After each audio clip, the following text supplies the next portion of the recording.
Right, so I'm going to do a quick review of the Simucube Active Pedals. I'm not going to do a review that includes going over the hardware or software that's been done.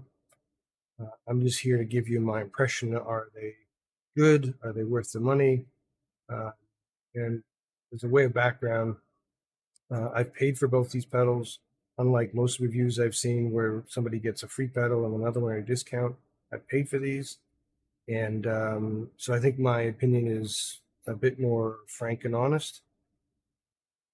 I'm not saying those other guys aren't frank and honest, but I think when you get stuff free, it colors the review, no matter who you are. So at the end of the day, um, I don't think they're worth the money, not even close.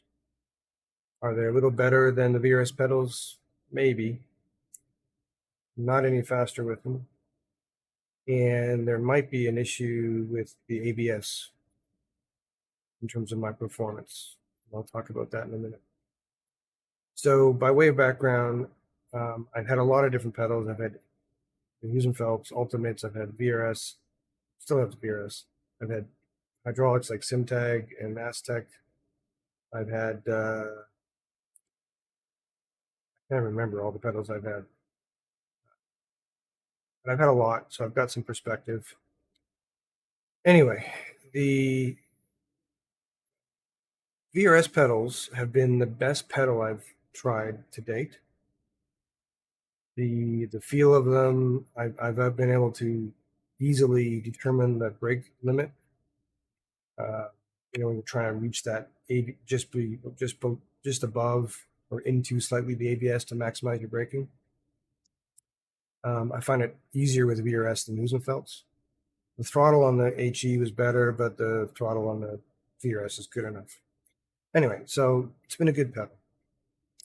Now these pedals, the Simucube Active Pedals, ironically, and not surprisingly, I made them feel as close to my VRS pedals as I could from a pressure point of view, from a distance of travel point of view. I've made some changes. I've added some dampening here or there, but all in all, pretty similar. And I think most people that would buy these pedals are going to make them feel similar to what they're used to, because that's what your muscle memory is about. Yes, I can make them feel radically different. And yes, I can fine tune things in the feel that I could never do in the VRS, and that's probably a good check mark for these. Like maybe I can add a bit more pressure just at the end versus the VRS. It is what it is. Like you can't really do too much. You can alter it slightly with the length of the upper arm as to how much it ramps up at the end, but with this I can be very accurate. I can also be very accurate with the pedal throw. So you can fine tune these in to what you want just a little better.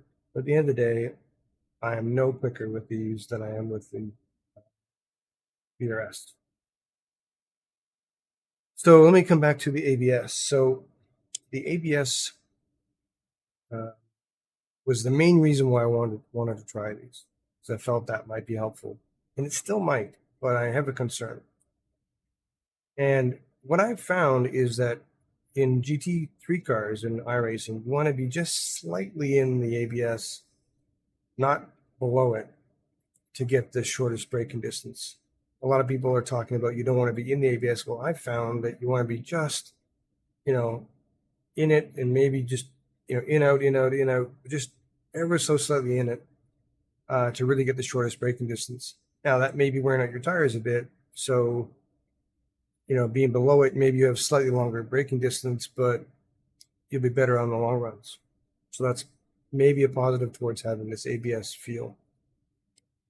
Now, I've always had a light show up on my dash or my display, telling me when I'm on ABS. So that visual cue has always been there.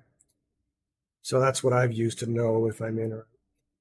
But what I'm finding when I use the ABS feature in Simucube Active Pedals compared to normal non-ABS is that it changes my brake curve. So normally my brake curve, I hit my threshold of whatever it is, like let's say it's 80%.